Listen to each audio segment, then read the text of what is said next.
Top Albania Radio at the movies. Përshëndetje gjithëve, po dëgjoni At the Movies me mua Edean dhe Edin. Do të jemi së bashku për plot një orë. Nëse nuk e kuptuat nga titulli, do të flasim për filmat, për kinematografin, për premierat më të fundit në Cineplex e kudo. Dhe përgjatë këtij një orëshi, nëse do thoni mua ndoshta nuk më pëlqejnë shumë filmat, nuk ka gjë, kemi muzikë shumë të mirë për ju, muzikë aq të mirë sa përfshihet në filma.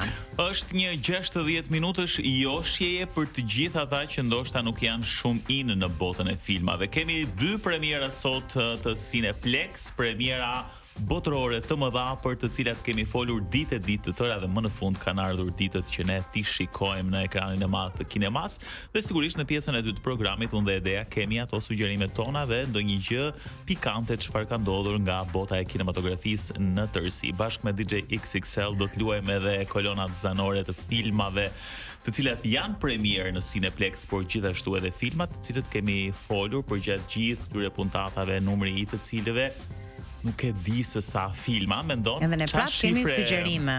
Mendon që e kemi kapur diku tek 1000 filma apo janë shumë? Zoti premtoft kohë të lirë mjaftueshëm që ne tulemi dhe ti numërojmë këto. Po e diti për çfarë do mendoj unë gjatë publicitetit tani, derisa të vazhdojmë me pjesën tjetër? Ai ishte joshje, fjala e dur. Nga ana jote. Atëherë mendoj. Po i premtojmë dëgjuesve tan joshje, po hera herës nuk është e përfshirë. Mos të dalim mashtrues. Sa po tham, kemi bërë sugjerime kaq shumë ndër vite, ju është bërë një listë e madhe. Joshje hera herës, gjithmonë. Në këto temperatura shumë hot, joshja më rri shumë mirë. Kur ka protagoniste tërheqëse, Edisoni ju premton joshja. Janë të gjithë komponentët e duhur. Vendosa ta ndaj me ju këtë këngë sepse dëgjova tek traileri i Formula 1-s. Një nga këngët më të mira, e di që ky nuk është një emision ku ne prezantojmë këngët, po i gjithë albumi i Fleetwood Mac është një album i cili është shkruar kur pra Fleetwood Mac përbëhet nga dy vajza dhe dy djem, të cilët kanë qenë të gjithë të lidhur me njëri tjetrin dhe në një fazë ndarjesh, debatesh, zemërthyerje të tjerë, ata bëjnë një nga albumet më të mira të gjitha kohërave, ku shumë këngë janë të përfshira, këngë të cilat aq shumë i kanë rezistuar kove sa përdoren tashmë edhe deri diku pak më të modifikuara si kolona zanore e filmash. Dhe duhet thënë që tek Formula 1 ka plot kolona zanore. Shumë prej tyre i kemi transmetuar gjatë këtyre emisioneve në fakt dhe është një ndër filmat që ka me të vërtet shumë kolona zanore dhe janë këngë të bukura të gjitha. Mirë tani, kemi folur shumë herë për Formula 1, po mund të ketë nga ata që ndoshta ende nuk e din se çfarë është ky film dhe për çfarë bën fjalë. Besoj të gjithë e dini vetëm që ka një lidhje mes Brad Pitt dhe Formula 1, apo jo? Mendoj të ndjekim pak trailerin edhe të flasim pak më në detaj pas pak. Dikur u largua nga gara, por pista nuk I harron kur yjet e vërtet. Did you win something? Brad Pitt. There's 20 other drivers still out on that track. Do you think any of them respect us? Është Hayes. I'm offering you an open seat in Formula 1. The only place you could say, if you win, you are the absolute best. Formula 1 në Cineplex Tech dhe QTU. Dikur një pilot premtues i Formula 1 Sonny Hayes, luajtur nga Brad Pitt, u tërhoq nga gara për shkak të një aksidenti që desh I kushtoi kokën. I demoralizuar si çdo pilot që pa shpejtësinë është si ai peshku pa ujë, ai ka vendosur të jetojë një jetë në një rulot ku ka rënë pre e veseve, por miku I tij I vjetër, Javier Bardem, I cili tashmë është bërë pronar I skuadrës, vendos ta rikthejë në pistë, kësaj radhe si mentor.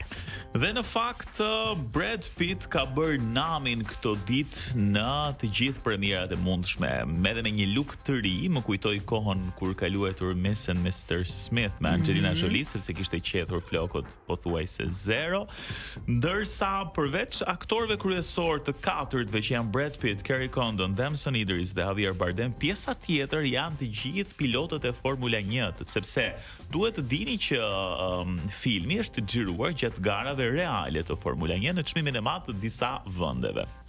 Dhe sigurisht këtu është Lewis Hamilton, Max Verstappen, Lando Norris, Oscar Piastri, Carlos Sainz, Daniel Ricciardo, shumë pilot të cilët kanë marrë pjesë edhe ndërveprojnë, po themi, me gjithë skenarin e filmit. Dhe kjo është e veçanta edhe e bukura, sepse sidomos për fansat e Formula 1 mund të kuptojnë më tepër se çfarë ndodh në brendësinë. Zakonisht shohim garat në televizor kryesisht, se kemi ndoshta fatin të gjithë të shkojmë edhe të ndjekim nga afër, por e gjithë gjëja që zhvillohet, po themi, në atë çfarë ne nuk e shohim është fantastike.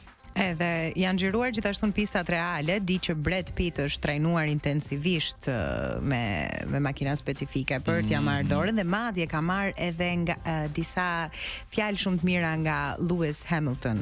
Pra ka marrë komplimente për mënyrën se i ka dhënë makinës e të tjerë, po diçka që më bën përshtypje, pasi pash trailerin, pash Javier Bardem, pash Brad Pitt dhe pash asnjë shenjë plakjeje. Nga ana e të dyve, gjë që më shokon, dua të di sekretin e tyre. Jam gati të dërgoj një email anonim ku i pyes. Patjetër që nuk do ta ndajnë me mua, po do kisha shumë dëshirë ta dija.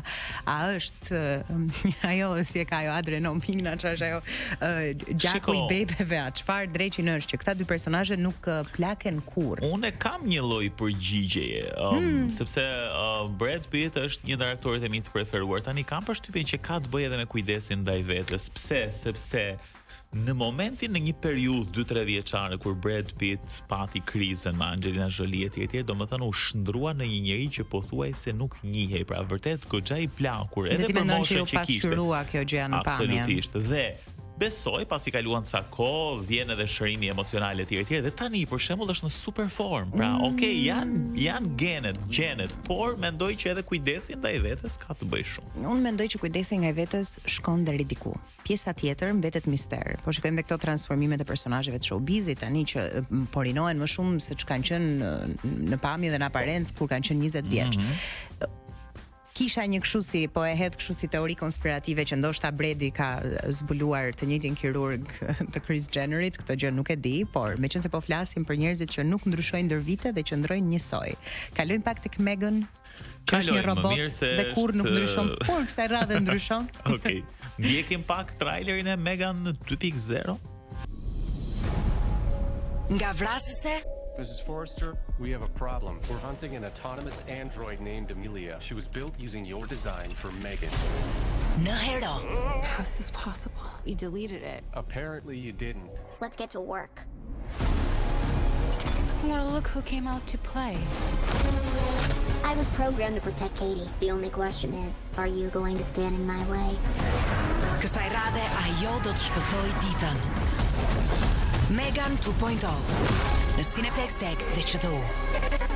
Pas kaosit që krijoi herën e parë si një robot i ndërtuar për të mbrojtur një fëmijë, kaos që rezultoi në vdekje, programi Megan tashmë është karkuar në një trup robotik i cili është i parrezikshëm me qëllim që mos lëndojë më askënd, por zbulohet se programi i saj është vjedhur dhe i është vendosur një robot i cili tashmë po evolon dhe po bëhet më i rrezikshëm se kur dhe po kërkon të vras Gemën, krijuesen e saj dhe patjetër dhe Cadence, vajzën për të cilën ajo është ndërtuar për të mbrojtur. Gjë që do thotë që Megan nga ky roboti që e kanë bërë që nuk mund të lëndojë askënd, e rishkarkojnë dhe e riformojnë me shpresën që kësaj radhe ajo do të kthehet në një hero dhe do të shpëtojë ditën dhe nuk do bëjë ato proçka që ka bërë herën e parë. Me sa duket, inteligjenca artificiale është e pamundur tani të përfshihet, sidomos kur kemi skenare të tilla se i shkon edhe shumë për shtat pakte një lidhje mes Megan dhe pastaj vijimit Megan 2.0. Kështu që e gjithë kjo çështje e robotëve, të cilët fillimisht janë projektuar për të qenë të mirë dhe më pas mund ndodh diçka e keqe, mbetet në zhvillim e sipër dhe është një ide shumë aktuale, e cila duhet thënë ka friksuar jo pak të gjitha gjeneratat e tanishme dhe të së ardhmes. Ama inovative që nga një robot i keq tashmë po kthehet në një robot të mirë, kështu që jo gjithmonë është ajo gota gjysmë bosh. Varet se si e shikon. Okej, interesante. Shkëputemi për pak publicitet dhe rikthehemi sërish.